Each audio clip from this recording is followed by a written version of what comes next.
আসসালামু আলাইকুম। শুভ সকাল। এখন সকাল 11টা বাজে। আমরা চলে এসেছি কক্সবাজারের সুগন্ধা পয়েন্টে।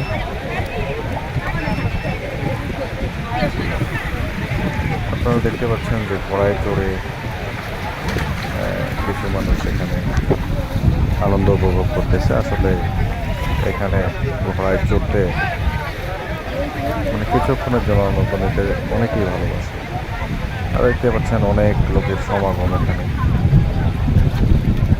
তো আপনারা নিশ্চয়ই জানেন পৃথিবীর সবচেয়ে বড় সমুদ্র সৈকতের বিচ হলো বাংলাদেশের কক্সবাজার সি বিচ। পরিষ্কার পরিচ্ছন্ন, অনেক সুন্দর, পর্যটক বান্ধব এবং সবসময় এখানে পর্যটক শুধু লেগে। আপনি বছরের যে কোনো সময় আসবেন, পর্যটক আছে এই জায়গাতে। অনেক সুন্দর একটা জায়গা। আর এই ঘোড়াটা দেখেন, ওই পাশে একজন ঘোড়ায় চড়ে একটু আনন্দ নিচ্ছেন। আর এই ঘোড়াটা একটু বড়।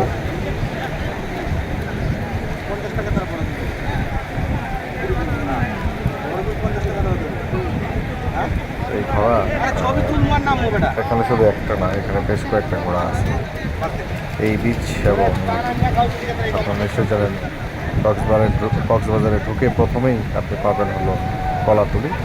তারপর যখন ওই পাশ থেকে যখন আসবেন তখন সুগন্ধা পয়েন্ট, তারপরে ওই পাশে লাবণী পয়েন্ট। আর আপনি যদি মেরিন ড্রাইভ রোডে যান তখন পাবেন হলো আপনি ইনানি বিচ পাবেন। তো যাই হোক, ওই পাশে গেলে তো ইনানি বিচ আছে, হিমচুরি পাহাড় আছে, অনেক সুন্দর আর কি। এইসব জায়গায় আসলে মনটা ফ্রেশ হয়ে যায়, মাইন্ডটা ফ্রেশ। আর মনে হয় যেন আমরা অন্য জগতে চলে এসেছি।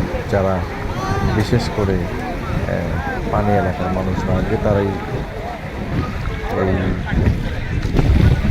আপনারা দেখতে জানেন যে উত্তরবঙ্গে যারা মানুষ আছে তারা কিন্তু এত এই সাগর কখনো দেখেনি, নোনা পানি কখনো দেখেনি। তো আমিও উত্তরবঙ্গের মানুষ। আমি যখন প্রথম গেছিলাম এই সাগরে নেমে এত পানি, কিন্তু পানি লবণ, এটা ভেবেই আমি কুল পাচ্ছিলাম না। আসলে এতগুলো পানির মধ্যে কীভাবে লবণ পানি হয়? আমাদের এই নদীর পানিগুলো কিন্তু মিঠা পানি। তো আসলে অনেক অভিজ্ঞতা,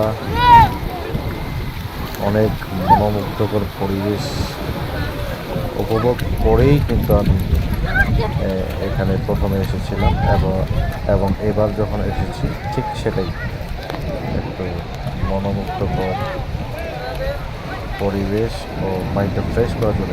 সবাই ভালো থাকবেন, সুস্থ থাকবেন, আমার সঙ্গে থাকবেন।